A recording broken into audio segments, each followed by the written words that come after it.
if you had these three midfielders, top Premier League midfielders in your team, and you can keep one, that means you can start one, right?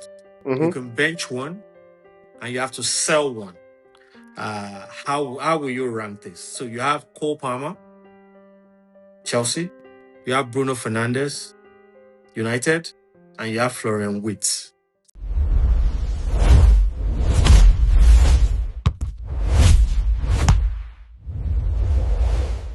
Hey guys, how's it going? Thanks for joining another episode of True Bench. Like I was just telling the guys off air that I was planning to start the show with this. I'm holding a bottle, but we'll keep it aside. It's not relevant for today's show, but I'm hoping before the end of the season we'll come back to it. So before the beginning of March week 27, Arsenal had a midweek game, right?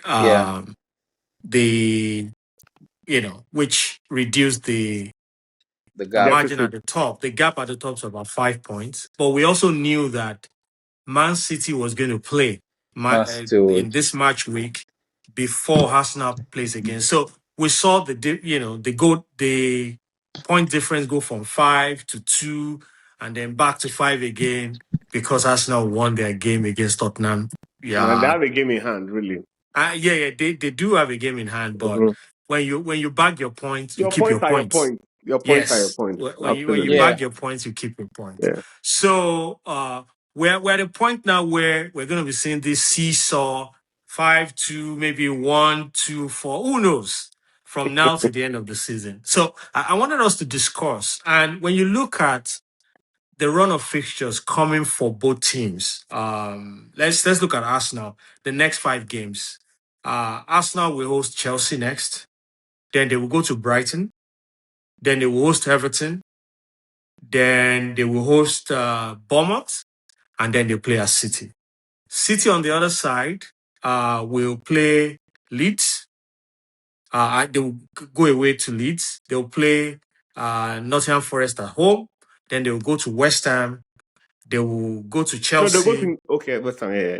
They'll go to West Ham. Then they'll go to Chelsea, and then they meet they'll meet Arsenal at home. For me, I'm thinking the next 5 fixtures would actually give us a clear picture of who may eventually win this. I'm even thinking that by the time City hosts Arsenal at home, that may be a title decider. Are you thinking that way too? Or you think that this thing is open? We're going to see it till the very end. So, first of all, looking at the run of games, it's so difficult to say when any team is going to drop points, which game. Today's Premier League, this season's Premier League, it's been so difficult to say, okay, this is a short 3 points. It's so hard. When I look at historically the last 5 seasons, the last 12 games, City have always collected almost double the points that Arsenal collects in the last 12 games. 31, 28, 27, and Arsenal have always been 18, 15, 12, you know what I mean? So when I look at that historical data, it's compelling data to see that City usually end their season very strong. Yeah. So for me, 5 points for 12 games is not enough for Arsenal to think that it's just not enough. Arsenal is still going to play Chelsea. Arsenal is still going to play. Who else are they going to play? I think that City is still going to play Chelsea as well. So you can cancel those. Yeah. So and they're still going to play each other. Yeah. Again, we have the Carling Cup final that will kind of set the tone for how Arsenal. So it's just, honestly, in my opinion, I just can't call it. I think it's open. I think it's really open. So to the point that you made about City being very strong towards the end of the Season. of the season. A reporter asked Pep Guardiola that question in the press conference before match week 27, saying that, look, you're experienced, your team finishes very strongly, you must be in a good position. And his response, sometimes, I mean, all Yeah. these guys are very political Yeah. about their responses. But what he said was that this is a new team. This is a different team. None of these guys, 70% or of players very are few of new. these Yeah. guys, have had this experience. So we're all learning this together. So you can't really rely on the past experience. I mean, the reporter insisted that you're still there and you're the manager, and that counts for something, Yeah. which, obviously counts for something. But the real sense of it is that most of the guys who had this run before are no longer at the club, and is left for these new guys to really figure it out. I would tend to agree with you that they might, historically they are better suited to finish the season stronger. But when I saw the game against Newcastle, I don't know about you, it wasn't convincing. It was It not. wasn't the ruthless City City. that would normally show up at this stage of the season. And you also have to, which is the same thing for Arsenal in the same the next point I'm about to make, which is that they are still in three other competitions, which is going to take away from them in terms of energy, in terms of focus, in terms of drive and availability of the players. But again, Arsenal is in the same boat. Maybe that would then The same boat. maybe that would then be determined by the depth of the squad and the bench, which, if you ask me, Arsenal edges City slightly this season. So let's shift gears a little bit and move to the top four, top five race, because that's also that to me now. We now have three buckets of competition within the Premier League going on. The race for the Title title, winner. I think that's obviously going to be between Arsenal and City. Yeah. Top five will be Aston Villa, United, Chelsea, and Liverpool. Liverpool. And one of those teams would lose out. One of those teams would lose out. I hate to say that right now it's looking like my team is the team that will lose out. And I say that Did you watch with, that Liverpool Nottingham Forest game yesterday? but at the end of the day, they got They three got the points. result. They got Okay. the points. Okay. If Chelsea got those 3 points Did you see against that goal Burnley, though? Did you see yeah. that goal? If Chelsea got those 3 points against Burnley, I'll probably not say this. And it's not just one game; it's repeating itself. Two goals ahead against Leeds at home, you didn't get the points. Burnley, you didn't get the points. I think And if Chelsea you has lost most points from winning positions this season. 19 Yeah. I points, think Chelsea has lost the and most. 17 of the 19 at Stamford Bridge. Imagine if Chelsea kept 10 of those 19. We'll be contending for the title. Absolutely. So Absolutely. it's ridiculous, and I don't see any indication that trend is going to be reversed. And if you look at the next few games that Chelsea has, You have it tough is games. You have it is tough games coming scary. up. You have tough Chelsea games coming up. goes to Arsenal, Chelsea goes to Aston Villa, Newcastle comes, and then Everton comes. But Like yeah. like how many points are you going to pick out of those games? So it's tough, but I mean, as a United fan, you must be feeling very confident right now that No, I'm not Champions actually. League, Champions League, here we come, we're back at it again. Or I Actually, mean, far from it, because we play Crystal Palace next. We go to Crystal Crystal Palace is Palace. in a bad, they're in a No. bad Forget the patch. Crystal Palace game. There, let's. I'm not gonna. But after that, we go to Newcastle. We're at home to Aston Villa. We go to Bournemouth. We're at home to Leeds, and we go to Chelsea. And then we're at home to Brentford. And then after that, Liverpool. We have 10 tough games. Tough. After Liverpool, we have Sunderland. After Sunderland, Nottingham Forest. I mean, it's not going to be easy. It's not an easy run by any stretch of the imagination. So I beg to say that I don't think if you were to pick one of these clubs that will most likely miss out, so the reason why it's kind of painful for me to talk about this time last season, Chelsea was in the same conversation. It became Chelsea, Newcastle, Nottingham Forest, and Aston Villa up until the very last day of the season, where, by hook or crook, Chelsea won at Nottingham Forest, and, Aston Villa missed out, Newcastle sneaked in. Imagine going through that every season and you think, and you're there thinking, but my club is a top club. You are not, like, top clubs don't fight for Champions League every season. Top clubs don't scrape into Champions League every season. So it's painful to just be in this situation every I season. don't understand what you are saying, because I consider Man U a top club, but we don't even play in the Champions League. At least you play. No, Chelsea is playing Chelsea is playing in the Champions League for the first time in 3 seasons. So it's not like it's a birthright. It's far from it. So, you are in now.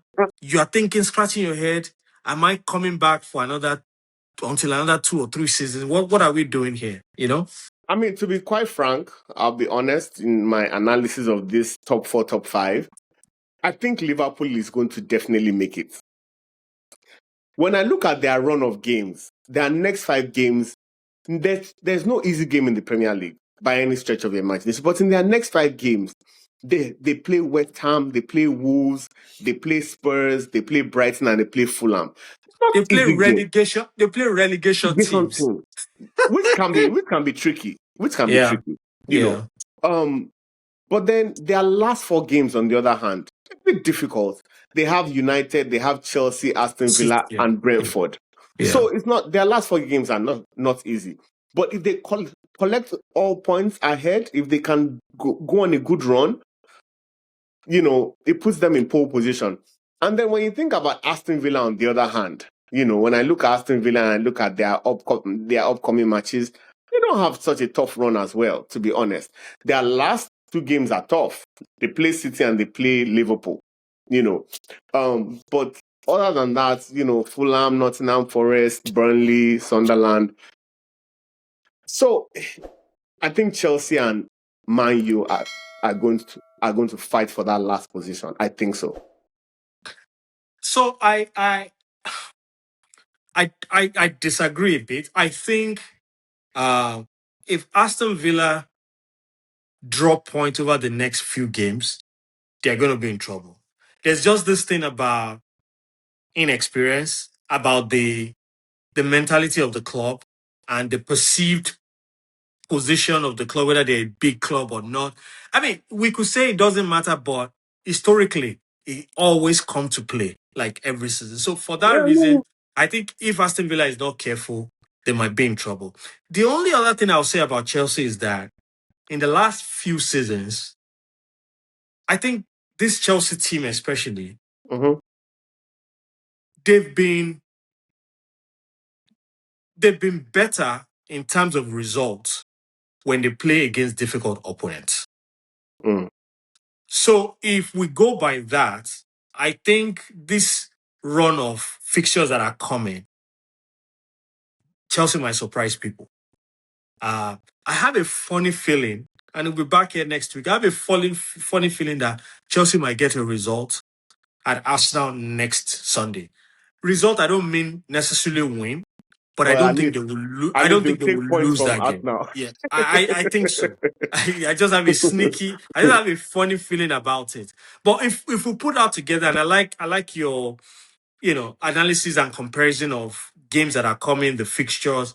The truth of the matter, like you said, is that no game is easy in the Premier League. None. Yeah. Arsenal went to Wolves and they could not win. Yeah. It tells you everything you need to know about this Premier League. So, I think that's what makes it exciting for us as fans. Yeah, we'll look at it and we'll come back and talk about it. I have to say that experience comes to play.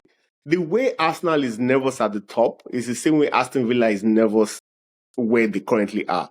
The Yeah. gap is now 3 points. I Yeah. remember when the gap was 11 points Yeah. between Aston Villa and number 3, and whoever number 3 was at the time. Number So 4. obviously the nerves Yeah. will kick in at this point. Yeah. You know what I Yeah. mean? Yeah. So it's very possible. But when I look at these teams and all these inconsistencies across all teams, the top 10 teams, let's even just say that, everybody's probably going to drop points. Yeah. To Guardiola's point, is a new team and all this. But what is going to work for them is those new players are coming into a team with a winning mentality. So that mentality would spread across the team in the dressing room. A winning mentality is something that when you get to Manchester City is the air. Is the air you breathe. So that plays a positive for the players as well. So I mean, absolutely. We'll see week in, week out. We'll see how it's. I mean, today's 3 points. I agree, but there's also a point to be made about having winners in your squad. Yeah. Like if they're like established winners, we won this thing 2 seasons ago. We won it last season. It's very different. The confidence is different. The way they approach things is different. The way they'll be bringing on new players to their fold will be different. So we'll see. And conversely, on Arsenal's side, they've always they're almost there, but they lose it. They're almost there, they lose It's it. It can always set in as well. And they can be like, oh, here we go again. Are we going to, that kind of thing? I mean, but look at again, like we Liverpool. said, Liverpool won last season, but they don't. they're not in the winning. They're not in that conversation. I think this is to be honest, I think this is I think last season should have been the transition season for them. It wasn't. They won, to everybody's surprise. I think this season is more of the transition season for them. Where new coach, although it's the second season, new set of players, they're trying to blend in. I think Liverpool may still be a formidable force to contest for the Premier League next season, but let's see. Let's look ahead to match week 28 very, very quickly. Again, I picked just a couple of games that would have some implications on the positions that we've already talked about. The Arsenal-Chelsea game is one. Are you thinking Chelsea is going in as an underdog in that game? Of course, Chelsea is going as an underdog. You can say that, because the reason is this. The reason is this. Chelsea hasn't won against Arsenal in the last 5 seasons. We haven't. Home and away. But the closest we got was a 2-0 lead at Stamford Bridge about 2 seasons ago, and it was wiped out before the end of the game. It was 2-2. The last time Chelsea won against Arsenal was at Emirates. Guess who was still playing at Chelsea at the time? Striker. Drogba. No. Luckily, we won after Drogba. Who was playing then? The Belgian who went to Inter Milan. What's his name again? Lukaku. Morata. Oh, Lukaku. Yes. Yeah. Lukaku Morata is and funny. Sorry, Reece Morata James is funny. scored in that game. That was I think it was 2-0. That was the last time. It was so easy. I felt, new era has come. We're going to dominate us now. Little did we know that was a joke. It was a fluke. It was a fluke. So because of that, definitely Chelsea is going in as an underdog. Again, I have this feeling that we might get a result, but we'll see how. We'll see I how have a it feeling you're plays going to out. get a result as well. Yeah. This is the season where records have been broken. So hey, I mean, I'll go with you on that. Leeds will host City. Luckily for City, they play before Arsenal. So if they win that game, it goes down to 2 points again, right? But Leeds at home is not. It's not easy. But that's what we said when Arsenal went there and Arsenal destroyed them. Was it 4-0? 4-1. So 4-1, yeah. So, can we say it's not easy? It depends on who you're playing, right? I think it just depends on that day, the game, the players. I think right now is game by game. Yeah. Honestly, it's game by game. I would expect City to get the 3 points. To be honest, I'm not looking for. I don't think this is the game where City don't get their 3 points. But again, what's his name can decide to make that his career day again. What's their striker's name that came from Everton? Calvert-Lewin. You know what I mean? Yeah. And their defenders can decide that, because now he's been playing two strikers. He's been playing Mamouche and But Haaland. Mamouche is not an out striker, Yeah, really. but he's been playing two of them together, Yeah, but when you see the structure, the structure, yeah. Mamouche and Semedo drops. Sometimes they're in the wing. Sometimes they come into the middle a he's little bit, usually in the and they left leave. wing for the Yeah, most part, yeah, yeah. So I pick City to win the game. To be honest, I think let's just let me not waste time with that. Yeah, I think so too. Especially knowing the implication, of this on the title race. So yeah. And then the last one I picked this because one is a London derby. Two, I think Tottenham has found themselves in a very peculiar position. Whether they like it or not, and I'd like to get our in-house Tottenham resident to be back on the show sometime soon. But whether they like it or not, I think Tottenham are in the relegation battle. I think so. Right now they're in the relegation battle. They're only 3 points ahead of I think West Ham. I think 4 points ahead of West Ham. Something like that. Yeah, If West Ham and 29 to Nottingham Forest 25 win and Spurs lose this game against Fulham, they're in the relegation. They're right there. They're there. Exactly. Right there, They're right there. And I have this and it's going to be very tricky that for West them. Ham is going to come out of this relegation. It's going to be really tricky for Tottenham for a number of reasons. One, that's not a battle that they're used to. If you suddenly find yourself in a battle that you know nothing about, you're at a disadvantage. Number two, they have a new coach who knows nothing about the club, knows nothing about knows very little about the league. And how do you?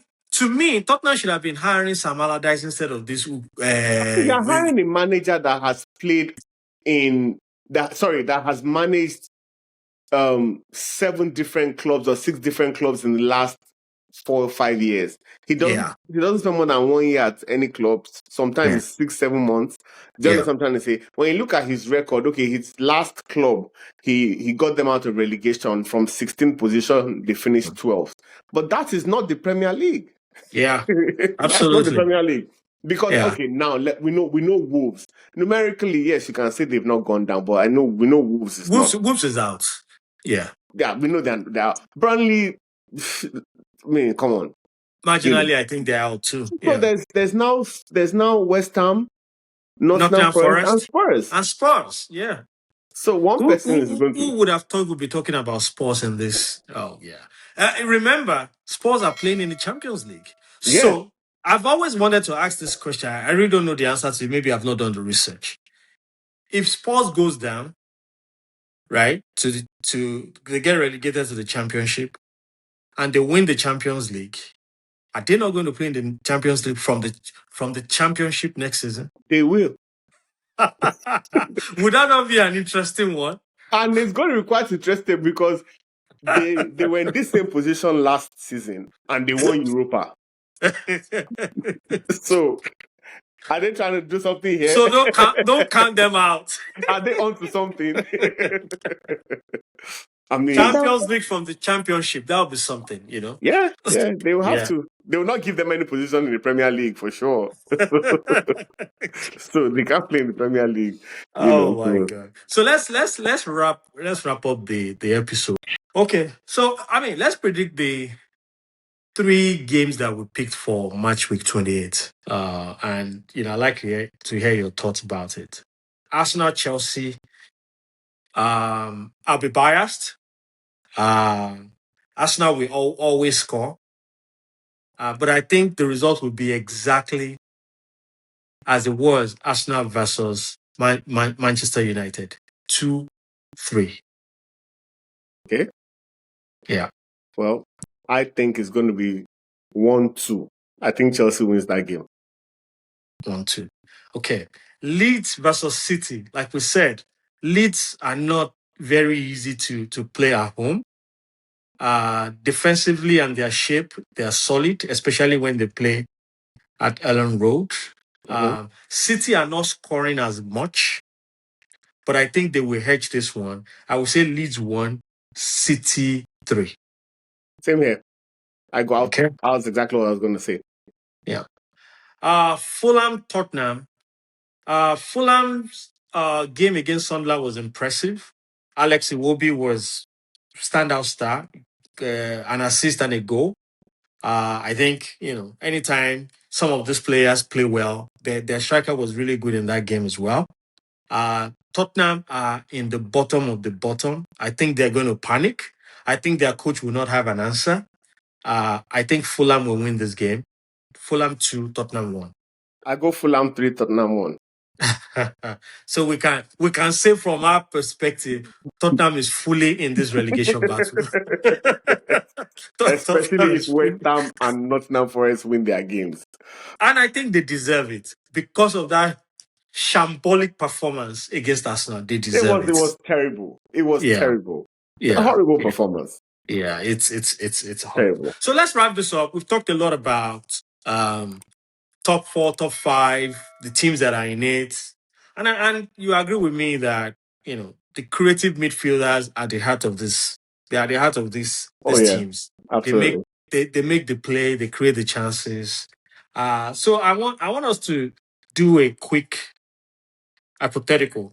If you had these 3 midfielders, top Premier League midfielders in your team, and you can keep one, that means you can start one, right? Mm-hmm. You can bench one, and you have to sell one.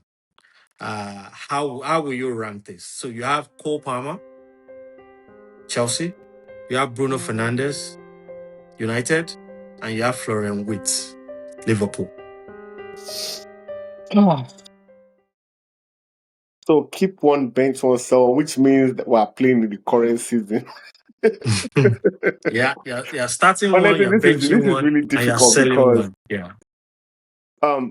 I think Bruno Fernandes' stats are out of this world in terms of his stats, creativity, assists, chances created. Obviously, his stats out of this world.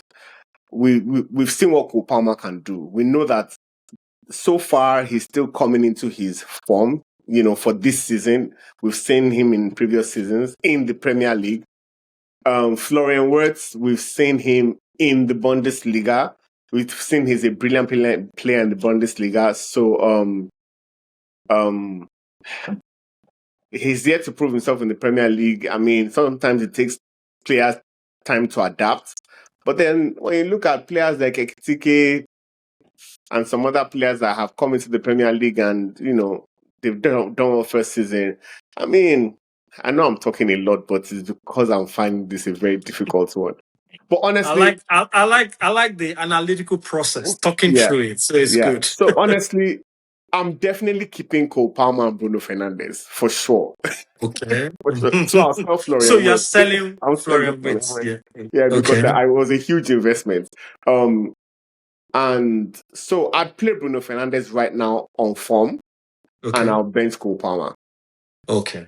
I agreed somewhat with the analysis. I think the only difference is if I have Cole Palmer on form and Bruno Fernandes in form as well, Cole Palmer can be magical. Cole Palmer can do things that the average player out of this world can't do. Yeah. And I think he also plays a bit further forward, more towards the goal than Bruno Fernandes. Yes. I play a bit deeper than him. Yeah. So for that reason, I will start Cole Palmer. I would definitely keep and bench Bruno, but Wirtz will go back to Germany. We'll go back to Germany straight. Yeah. I mean, like you said, on form, that's why I picked Bruno Fernandes. Right now, based on form, I mean, I'll have to go with Bruno. That's how I'll start him. But we have Cole Palmer on the bench to come in, so yeah. But Florian Wirtz is definitely going back. I don't know, maybe Germany, maybe Italy, maybe Spain, I don't know, but I feel like Wirtz will show himself again in the summer at the World Cup for Germany. Yeah. And that's when everybody will say, okay, have we been sleeping on this guy? This guy is magical because I think he's a really, really good player. And I But mean, he's it's being yet to get into utilized. it. He's being Yeah. utilized in his favorite position, as I can see. But at the same time, I don't know. The Premier League is not easy. For players like that, for players who they are tricky, they are cheeky, is skills.